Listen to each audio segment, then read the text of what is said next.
interessante. O país começou há quase um ano. Em fevereiro, o governo fez públicos, como escolas, transportes e hospitais.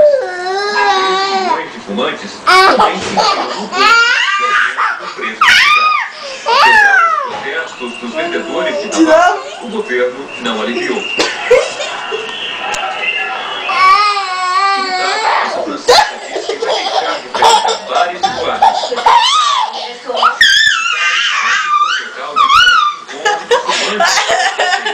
Bicho cínico. Primeiro dia do ano, chegou o governo fiscais da saúde, do trabalho e até policiais estão autorizados a aplicar todos os tipos de multas. Foi assim pra ela. As mais caras é para o caso de um dono de um deixar um cinzeiro na camisa. Ele está incitando o cliente a fumar. Por isso, deverá pagar uma multa equivalente a R$ 1.200. Por exemplo, em outros países da Europa.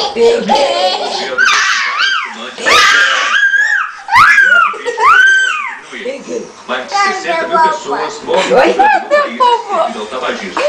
Nelson Ramalho, de Paris, para o SBT Brasil. Morreu hoje à tarde.